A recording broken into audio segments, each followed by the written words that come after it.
Hey guys, and welcome back to the Platinum Review for another episode. Up on the chopping block today is Saints Row the Third, as you can tell by that iconic Saints music playing in the background. Right now we're sitting at the main menu. I don't normally record my audio live, but for this game I wanted to do something a little different.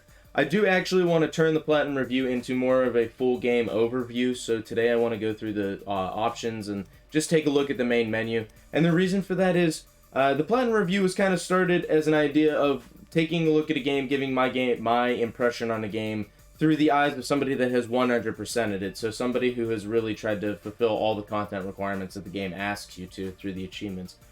And so looking at the main menu, it's pretty self-explanatory. Continue and campaign, co-op campaign, those are all just starting the game. Horde mode, I'm assuming, is some sort of horde mode. They just spelled it differently, obviously, because Saints Row is pretty raunchy.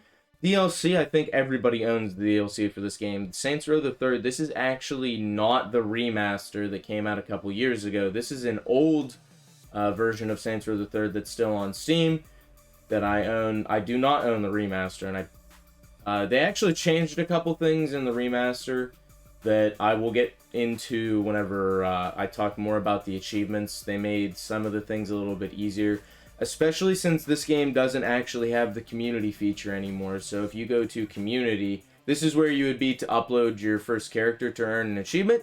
I will talk about that later because I actually had an issue with this, and there is a workaround that I'll discuss, but didn't work. But the server is no longer available at this time because they shut down the servers for Saints Row 3, so you can't upload your characters to the community anymore. That obviously is a bit of an issue with the achievement. The extras just have credits and the digital menu, or I'm sorry, digital manual. If you click this, it actually goes to an external link, so it might be on THQ Nordic's website.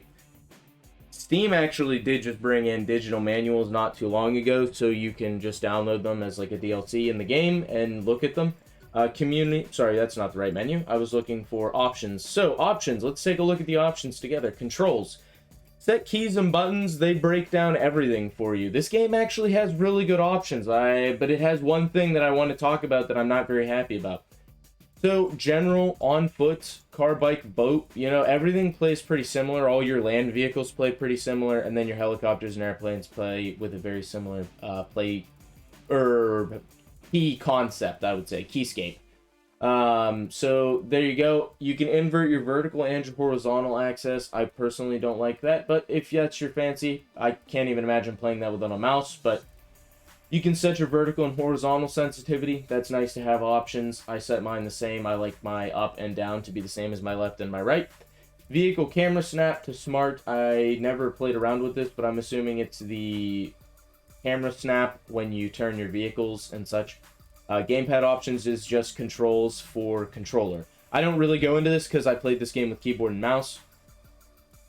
Gameplay. So, it is nice that you can set your difficulty on the fly.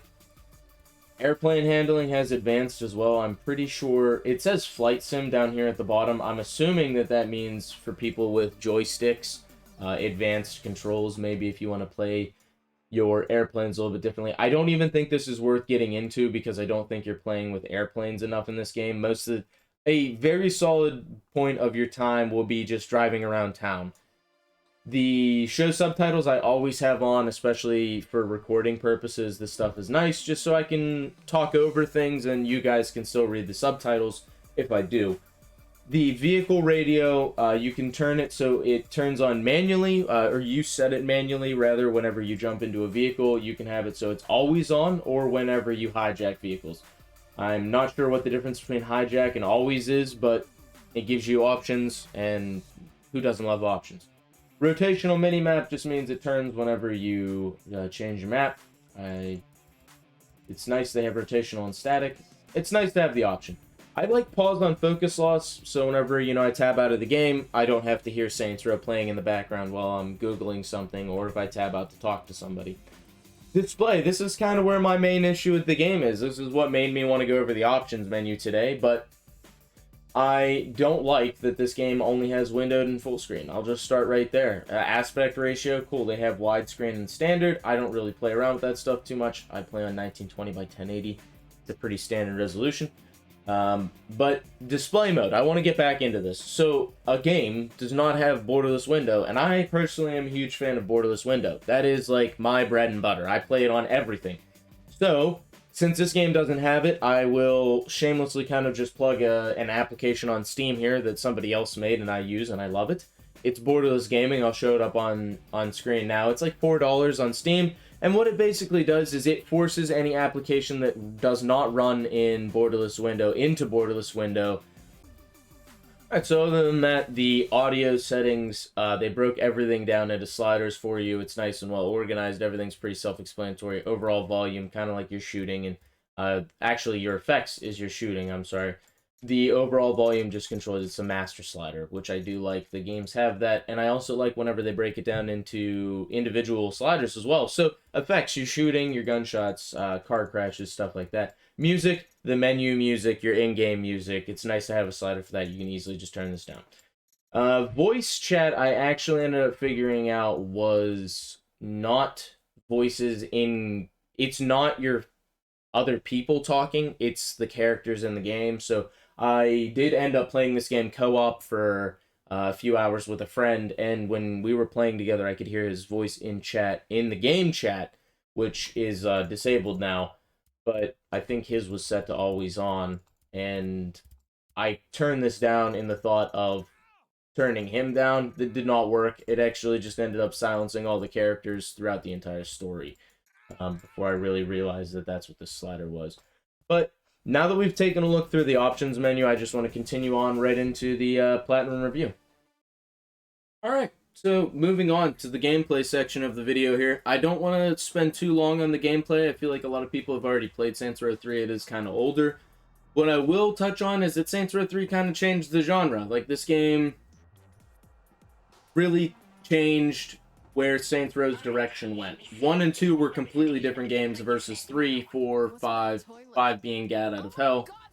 And it kind of started with Saints Row 3, where they introduced something like the Penetrator, which is the dildo bat, upgrading your weapons, and really just running the gang to its fullest extent.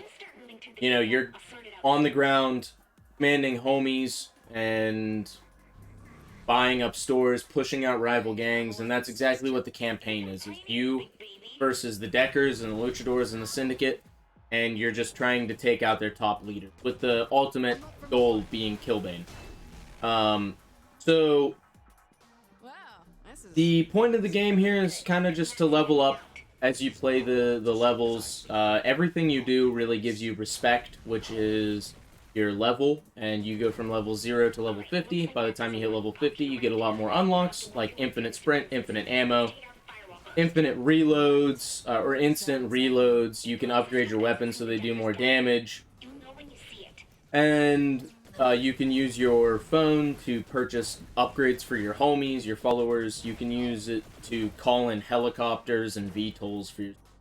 Just keep track of your progress in the Saints book. So the Saints book is where you see your challenges, your assassinations, and your vehicle thefts, which are just events to do while you're playing the game. On top of that, you also have activities all over the map, like Mayhem, Insurance Fraud, Tiger Escort.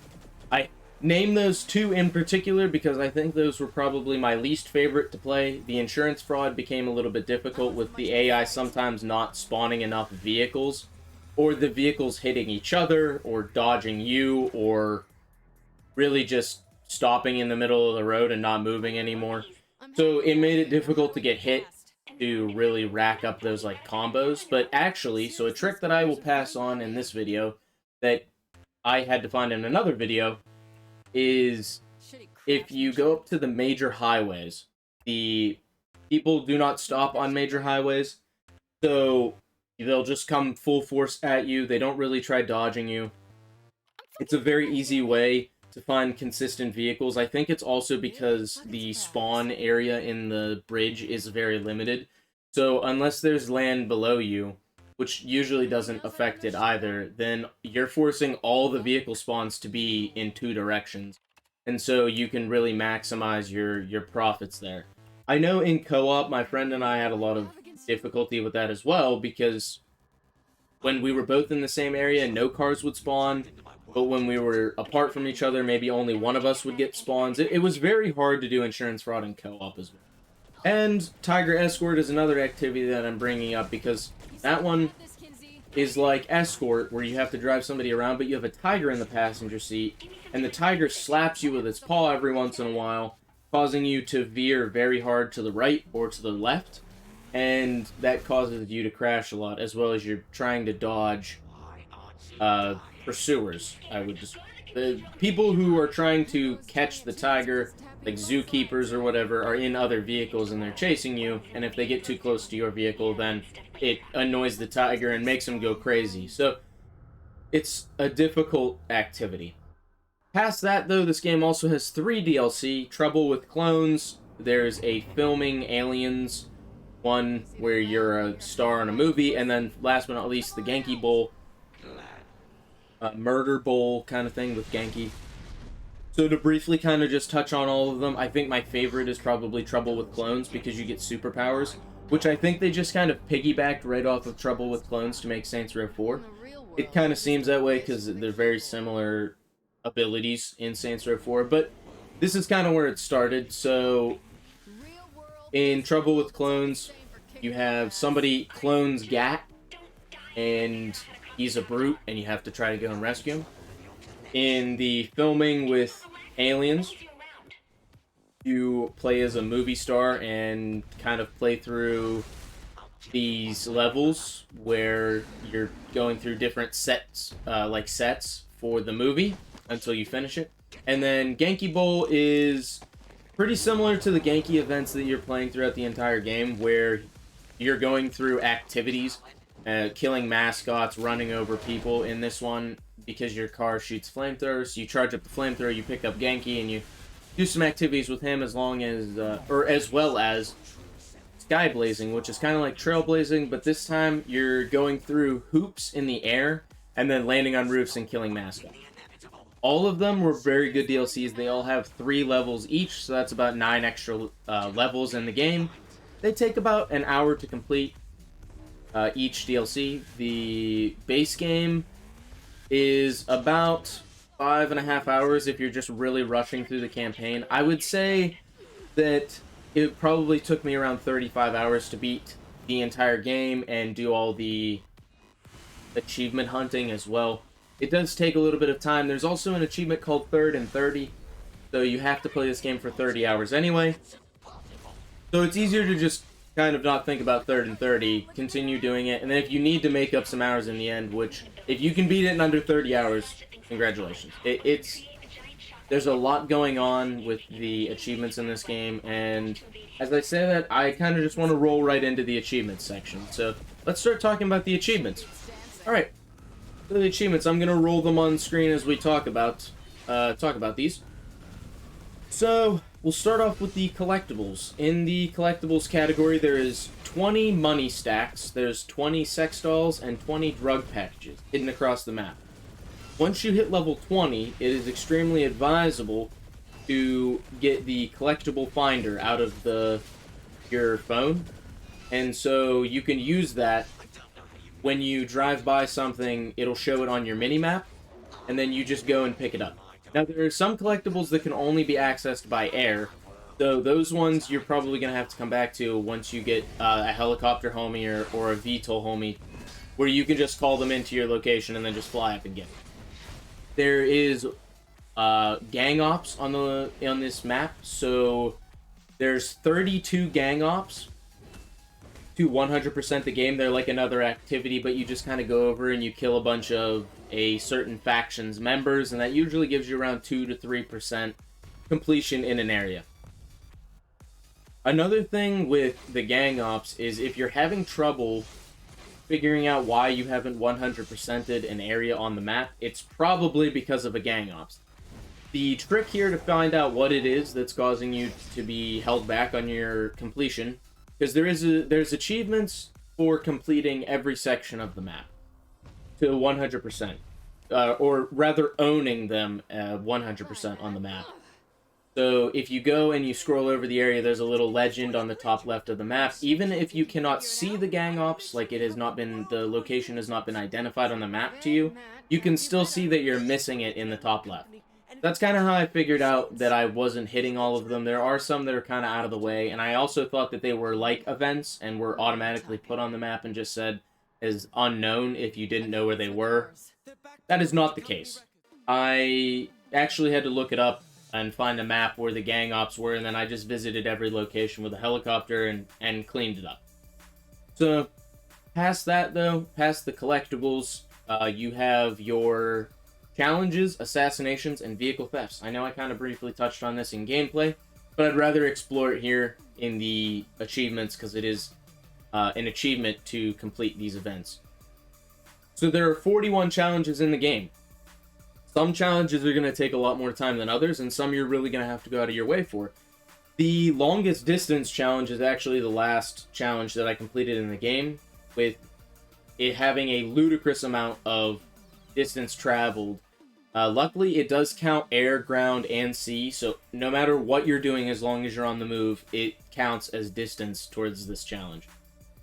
Another one is going to be the complimenting challenge. You have to compliment 50 gang members. You can do this pretty easily by just going to the club, any one of your houses, safe houses, and just complimenting the crew members that are there. But the difficult one is taunting. You have to taunt 50 enemy gang members. And this is tough because every time you taunt one, it gives you 1 star.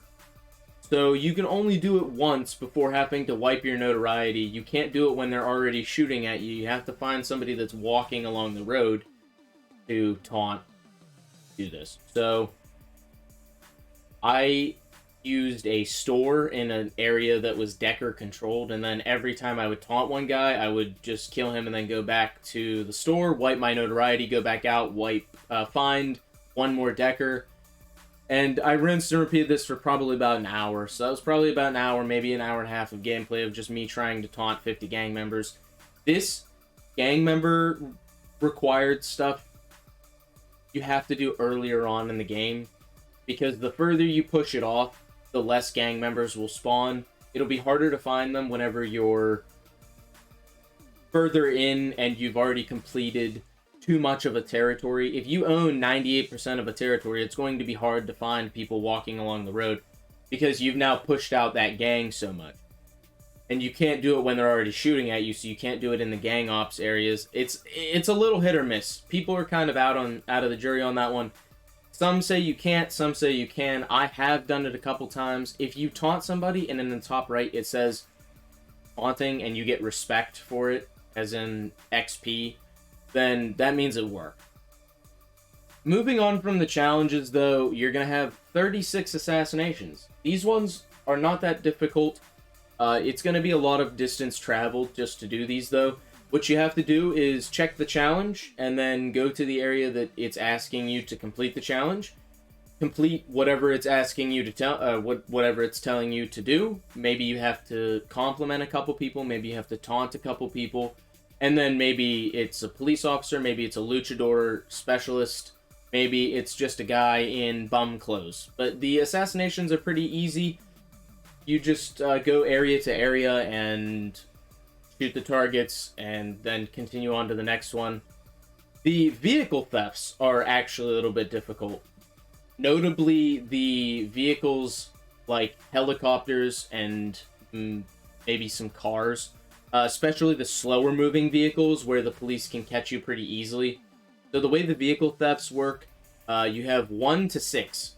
So there are 6 vehicle thefts per person, and there's 4, maybe 5 guys that you have to steal these vehicles for, all asking you to drop off vehicles at different areas on the map. So the hard ones are going to be the helicopters, because the helicopters don't take a lot of hits in the game. And some of the slower moving vehicles like the Lockdown. The Lockdown is going to be hard to do. It doesn't drive very fast. The police can easily shoot out the tires on it, and then you're kind of a sitting duck while you're getting shot at. It's not going to be easy for you to return fire as the driver. If you could do these in co-op, I would say do that. I personally just only bothered my friend to do the achievements that really required him to be there. And moving on to the co-op. Actually, one more thing with the vehicle theft. If you got into a vehicle and then you wipe your notoriety, it does not make you become notorious again in that vehicle, unless maybe you get out and get back in. But I never tried that.